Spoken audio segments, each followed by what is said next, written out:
Hi everybody, this is Skeptic Sage. I'm not doing what I normally do, which is respond to a video that I think is stupid and challenge it. It doesn't end up that all these videos end up that they are stupid, they just seem stupid, and sometimes I come to the conclusion that they're not so stupid after I'm challenged on them. In this case, I watched a video that I think is stupid, but I'm more inspired to say my own thing than I am necessarily to criticize it. The video is called Did Jesus Christ Exist? Episode 1, Part 1. And it's actually, as a video, it's rather boring. It's just a man, some kind of preacher, and it's just a picture of him still, not moving. And you're hearing a recording of his radio show. And in it, he is critical of many of the things that have been on television as of late, saying that Jesus never existed. And he also mentions the fact that there are people who claim that Jesus was married to Mary Magdalene and had children, and you've seen all that crap in the video, so in the media, so I don't have to tell you about that. But what I was reminded of was a book. My bookcase is right here. You can't see it, but I have about 5,000 books in my apartment. I'm kind of addicted to books. It's not a good thing because I have a small apartment. But it reminded me of a book by a lady named Karen Armstrong, who I don't always agree with, but I really like the way she writes, and I think she's a very intriguing woman.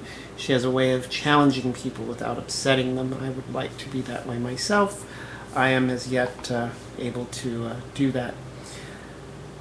In this video, they claim that Jesus is a historical figure. And in fact, there's an entire movement in the universities about, let's talk about Jesus as a historical figure,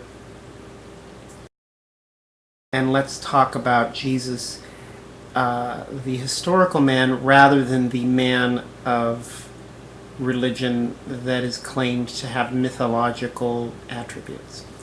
Now, I want to open this up for everybody, and I really want some responses from people. If you think I'm an idiot, then, go ahead. Just don't be mean. Just tell me why I'm an idiot. I'm okay being an idiot. I'm not one of those people who needs to be right all the time. But here's something that's interesting. As you read all these people, you listen to all these people going on and on about the historical Jesus. They go on and on, historical Jesus, historical Jesus, historical Jesus. Then somewhere along the line, you find out that their entire informational data set comes from the Bible. Now, that's interesting because there were lots and lots and lots of historians at that time. There were Jewish historians that were trained and spoke in Greek. The New Testament is in Greek because the Jews that wrote it actually originally wrote a lot of it in Greek. A lot of it was written in Aramaic originally, but it was easily translated into Greek because there were so many people who spoke Greek. After all, the Roman Empire, the eastern part of the Roman Empire, was run by Grecians, and everybody spoke Greek. That was the international language of the eastern part of the Roman Empire, which actually didn't collapse when the Roman Empire collapsed. It lasted until the year, not the year 1400, when the Muslims destroyed it out of the goodness of their hearts. But that's a whole other story for another video. But of all of the historians, and there were lots of them, remember it's the Roman Empire, it's one of the wealthiest countries that's ever existed. It's a lot like the United States is now. Jesus is mentioned only once by one historian. His name was Josephus. And Josephus, with the name Josephus, you can see he's got a very Greek-sounding name, which is Hebrew. And he wrote one line about Jesus, and he writes about Jesus as if Jesus were simply an afterthought. Now, the book by Karen Armstrong is a book that everybody that's interested in religion should read, and it is called, you can't see because this is a crappy camera, but it is called A History of God. What she does is she goes through historically all of the three religions, Judaism, Christianity, and Islam, and she looks at all of the writings that were ever written about God and she shows that God has changed drastically over time, and that God is whatever we want him to be at the time. And that we generally tend, throughout history, to cherry-pick the Bible and cherry-pick all of our knowledge and all of our information about God so that God is whatever we want him to be. So the reason the Old Testament God is very evil and then the New Testament God is nicer, and then as time goes on God keeps getting nicer and nicer and nicer, is because we kept rewriting him. We talk about and people running their campaigns in the United States reinventing themselves. Well, we've been reinventing God. My question is this: if the only information we have of Christ is from the Bible, except for one sentence, and if we know that holy books by their very nature are biased because they're trying to sell a religion, I mean, how many sales pamphlets do you know of that are trying to sell a product are honest about the product? Give me a break. And the 4 books of the Bible that talk about Jesus, that are of his life, they contradict each other, and they were written many years after his death, and we know good and well that they've been altered, because when we get the oldest versions that we have, those all contradict each other, so that interpretations that are in English are actually approximations based on 4 or 5 different versions of it that disagree.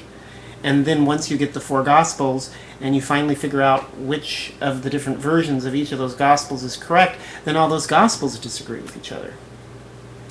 What I'm saying to Christians is, why is it so hard for Christians just to admit that Jesus is a modern creation? That our modern concept of Jesus has a lot to do with Gandhi, it has a lot to do with Martin Luther King, it has a lot to do with Winston Churchill, it has a lot to do with everything we see as admirable. Don't we think of Jesus as, if he came back today, he'd want to live in the United States or in Great Britain, he'd want to be a Democrat, and he wouldn't want to be a dictator? But we all know that Jesus, if he were a historical being at the time, in the ancient times, would probably have been okay with a dictatorship, because that was all they knew, or at least all they knew at that particular time. So is this Jesus that we think of, all loving, who believes in freedom, who wants us to be free, who wants to help us, is that man a real man that really existed, or have we altered and revised him so often that we've completely lost track of any kind of historical person, so that even if Jesus did exist, the Jesus that we talk about is our own creation, and can we take responsibility for that creation? We create Jesus, aren't we responsible for him and the effect he has on people and how he affects us? And if we know that we're creating Jesus, why can't we then create him again and anew for a new age, so that we have a Jesus that's helpful for us now? Is the Jesus of the 1950s really the Jesus we need anymore? Or do we need a new Jesus? And if we need a new Jesus, why don't we create one? And these people who talk about the historical Jesus and they're trying to find the historical Jesus, isn't that what they're really doing? They're trying to claim a new Jesus, create a new Jesus, and then basically project that Jesus back into time and claim that it was the original one that really existed, when in fact, if we're really honest, we have no idea what Jesus was, if he existed at all, and even if he did, we wouldn't know anything about him. I think it's time we took responsibility for the fact that Jesus, as we know him today, is in fact a 20th century creation. I would like people to write videos and write things telling me that I am full of shit. But you, I'm pointing at you, don't do what you normally do with me, which is to cuss at me and be mean to me and all that kind of stuff. Yeah, cuss at me and be mean at me, but have your goddamn facts. Get your goddamn Bible out. If you're going to talk about the Bible, get the goddamn Bible out and quote from it, and tell me why that Bible is true. Give me your evidence. I really want to hear from you.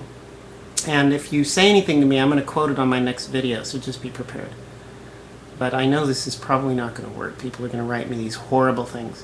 I think I'm going to do a video where all I do is show quotations of all the assholes and what they've said to me. It would probably curl a lot of your hair to see especially the Muslims. They write me these things that say, shut the fuck up, you are evil, you will die, shut the fuck up. I'm serious. I have had like long, no, you wouldn't believe it. You wouldn't believe the shit that people have written me. But anyway, Jesus is a modern creation. All you Christians out there, I challenge you. All you Muslims out there, be nice. Try hard. I know that you can. I know deep down down in there you want to be peaceful.